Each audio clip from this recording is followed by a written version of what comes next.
Welcome to the Deep Dive. Today, we're diving headfirst into a recent TED Talk by Eric Schmidt, and it's about something he argues is, maybe surprisingly, underhyped, the AI revolution. Yeah, Schmidt, he's obviously been watching tech shifts for a long time, especially AI. Yeah. And his perspective here it really does make you pause and, reconsider the current buzz around AI. Exactly. He starts things off grounding his argument in a moment that seemed kind of quiet back then, but was hugely significant. That was the AlphaGo victory in 2016. He even mentions a specific photo from that time in his talk. Oh, right, the photo. Yeah, an unassuming image, but for him, it marks a real turning point for, well, the planet, really. That picture, yeah, from the Go match. For Schmidt, it's like the moment we saw AI come up with a winning move. In a 2,500-year-old game. Exactly. A strategy no human had ever thought of. It showed a computer having, well, a new kind of insight. Yeah. So the key takeaway there is that AI isn't just copying humans. It can actually, surpass us in surprising ways, invent totally new approaches. And that's really our mission in this deep dive, to unpack Schmidt's thinking. Why does he think AI's potential is still underestimated, even with all the hype?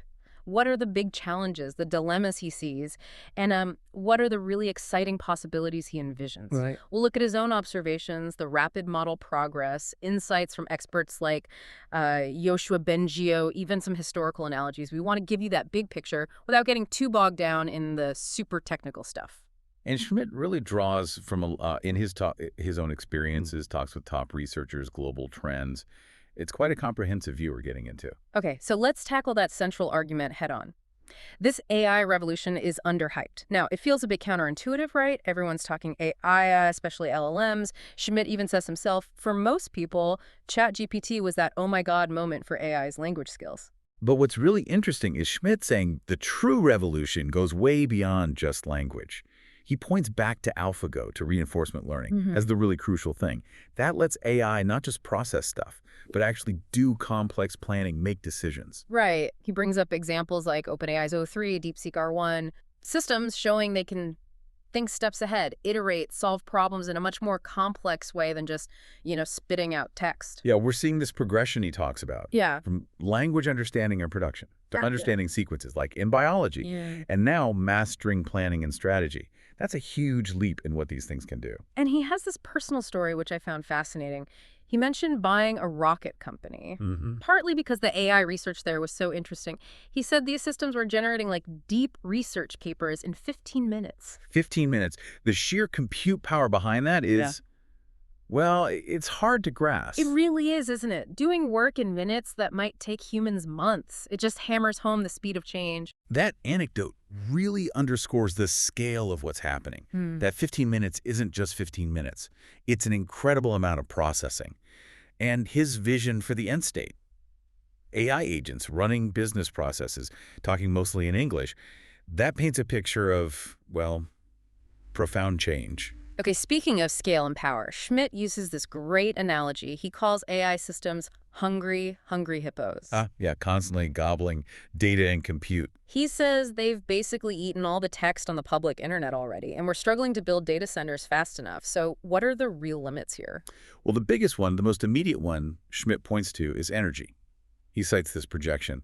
The U.S. alone might need an extra 90 gigawatts of power. That's like 90 nuclear power plants. 90. Wow. And the kicker is the U.S. isn't building any new nuclear plants right now. Zero. So that really highlights the challenge. Yeah. The key point is stark. AI's growth is tied directly to our energy grid. It's a massive infrastructure issue. He even joked about looking to Canada for their hydropower. But it drives the point home. This isn't just tech. It's infrastructure policy on a huge scale. And he mentions big data center projects elsewhere, too, like the Arab world, India. It's a global energy question. And, while algorithms might get more efficient, Schmidt brings up that old saying, Grove giveth, Gates taketh away. Meaning hardware speeds up, but software demands just eat up those gains. He specifically mentions planning algorithms needing maybe 100, even 1,000 times more compute power.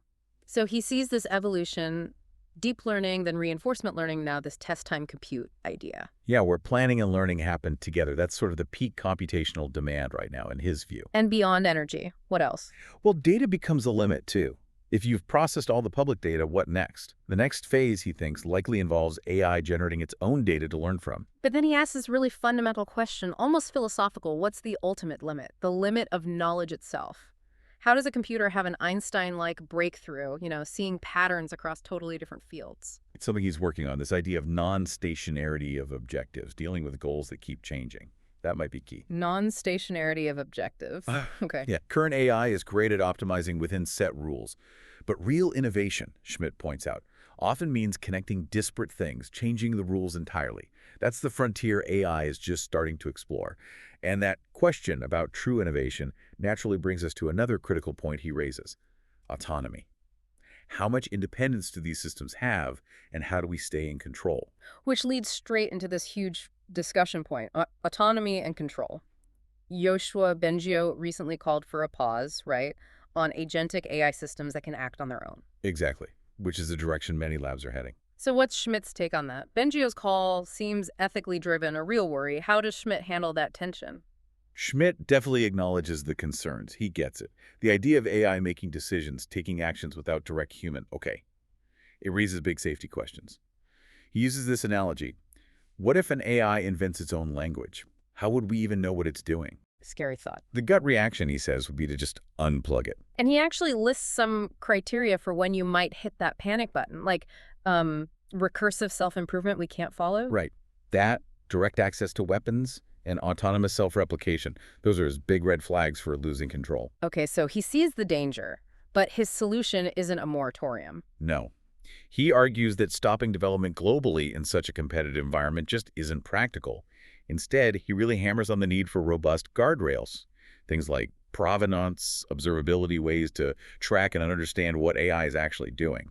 So his approach is more about steering it responsibly, transparently, rather than hitting the brakes entirely, which I guess leads us straight into another tricky area. The dual use problem. AI for good, AI for not so good. Exactly. Civilian uses, military uses, it's inherent in the tech. And this brings up huge ethical and security challenges. He mentions the U.S. military's human-in-the-loop principle, an existing attempt to keep humans in charge of lethal force. And then he zeroes in on the big geopolitical dynamic, the U.S. and China. Yeah, the defining competition in AI. He talks about tariffs affecting supply chains, components from China, and China's very strong reaction to U.S. moves trying to block their access to the most advanced chips. He mentions those Track 2 dialogues he's been part of? With Craig Mundy, yeah, talking to their Chinese counterparts. Uh-huh. And the chip restrictions. That's apparently the #1 issue, the main point of friction. Interesting. And he notes China's focus on open source AI, like DeepSeek. Right, which means those models spread globally really fast. It's a contrast to the U.S., which tends towards more closed proprietary models. And that spread, especially of powerful models, that worries Schmidt, not just for cyber or bio risks, but even potentially nuclear conflict risk. He brings up Dr. Kissinger, mutually assured destruction. The danger of miscalculation when things move this fast. It's a sobering thought. He lays out this scenario, a good guy who's ahead in AI and a bad guy who's behind. In a world with network effects where improvement accelerates, being behind could be terrifying. Yeah, the fear is that the one lagging behind might feel forced to do something drastic. Steal codes, cyber attacks, infiltrate models, maybe even bomb data centers. He says it echoes current debates about preemption between nuclear powers. And he makes the point that our societal frameworks, our foreign policy, they just haven't caught up to this. And he thinks this reality could be here in, 5 years? That's what he suggests. It's coming fast. He calls open source AI a wicked hard problem. How do you balance letting researchers innovate with the risk of, Osama bin Laden getting hold of dangerous AI? So what's the current thinking on that danger? The consensus right now, as Schmidt relays it, is that today's open source models aren't yet a national or global danger. But they could get there. And he stresses, really, is the U.S. and China driving this because of the huge investment needed. Europe, others, they don't have that same capacity right now. And that ties back to Dr. Kissinger's worry about an accidental war with China, like the sleepwalking into World War I. The stakes are incredibly high. Which brings up yet another tension, maybe one of the trickiest: balancing moderation and freedom. Schmidt calls it the 1984 paradox, right? Solutions to prevent dystopia might start looking dystopian themselves. Exactly. Things like proof of personhood, content moderation at scale. How do you do that without building the ultimate surveillance state?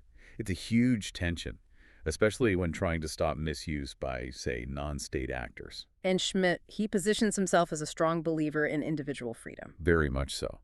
He warns how easily systems optimized for, say, safety or efficiency could end up restricting freedoms without us even realizing it. He argues that preserving human freedom has to be a core principle as we build this stuff. But what about the practical need for identity verification, especially with all the misinformation? He acknowledges that need, definitely. We need some way to know who's who online. But he stresses it doesn't have to mean collecting tons of personal data. He points to things like zero-knowledge proofs. Zero-knowledge proofs. Remind us quickly. Basically, it's a way to prove something is true without revealing the underlying information. Like proving you're over 18 online without actually showing your birth date. It's a cryptographic technique that could let us prove personhood without sacrificing privacy. A potential solution, maybe. Okay, right. Let's shift gears a bit. Enough about the perils, maybe. Let's talk about the dreams. Channeling his book, Genesis, what are the really exciting positive possibilities Schmidt sees with AI? Oh, he gets genuinely excited here. Healthcare is a huge one. He talks about the real possibility of eradicating diseases, identifying all the druggable targets in the human body, speeding up drug discovery massively, and slashing the huge costs of those late-stage phase 3 clinical trials. That alone would be revolutionary. What else? Big science breakthroughs. Maybe finally understanding dark energy, dark matter. Revolutionizing material science, which could lead to better transportation, better everything, really. And education. That seems like a prime area. Absolutely.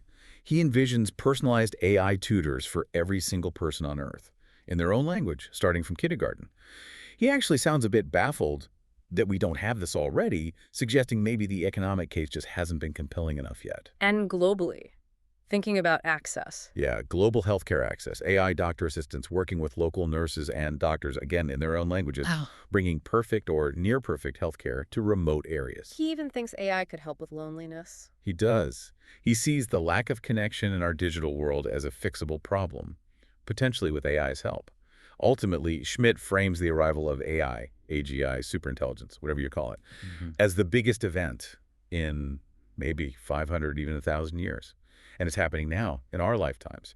So his big message is, we absolutely cannot screw this up. Okay, so let's play that out. We somehow manage not to screw it up. We get this future of radical abundance, recursive self-improvement. What do humans do then? Does he buy into the universal basic income, life of leisure idea? He actually pushes back on that quite a bit. UBI, total leisure for all.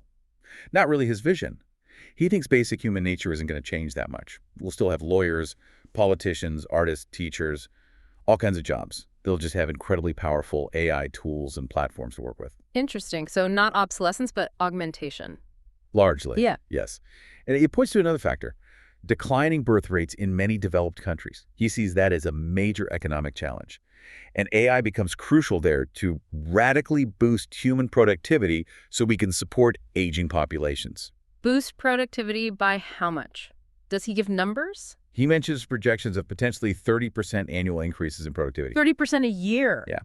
A rate that current economic models they don't know how to handle. They have no framework for that kind of growth. So Schmidt stresses the changes coming are truly unbelievable, almost beyond our current comprehension. The hope is we can steer it right. So bringing it back to today, Schmidt's seen decades of tech change. What's his advice for us? For technologists, leaders, just regular citizens trying to navigate this? His main advice is, this is a marathon, not a sprint. You have to stay engaged, consistently. He uses the phrase "ride it every day" because the pace of change is exponential. What was true 6 months ago might be totally outdated now. So constant learning, constant adaptation. Absolutely. He urges everyone, whatever your job, artist, teacher, doctor, business person, techie, you need to adopt AI quickly, integrate it, or risk becoming irrelevant. He even admits he's personally shocked by how fast things are moving sometimes. He gave an example, Anthropic's protocol. What's that? Allowing AI models to connect directly to databases. Sounds simple, but it's already disrupting industries built around accessing that data in older ways. His point is, these kinds of transformative shifts are happening constantly now. You have to keep up. Okay, so let's try to wrap this deep dive up. We've gone through Eric Schmidt's TED Talk, his view that AI is seriously underhyped beyond just language. Right. We looked at the huge challenges, energy, data limits, the really complex issues around autonomy, control, the U.S.-China competition. That whole tension between safety and freedom. And then the flip side, the genuinely transformative, almost utopian possibilities in science, health, education. And the core message seems to be, you need to understand this. You need to engage with it. It's not optional anymore. Definitely not. So maybe a final thought for you, the listener, to mull over. If we really do see productivity increasing by, say, 30% per year consistently, what parts of society change the most? Work, education, government, personal lives? What gets completely reshaped? And what totally new things might humans start doing in a world that different?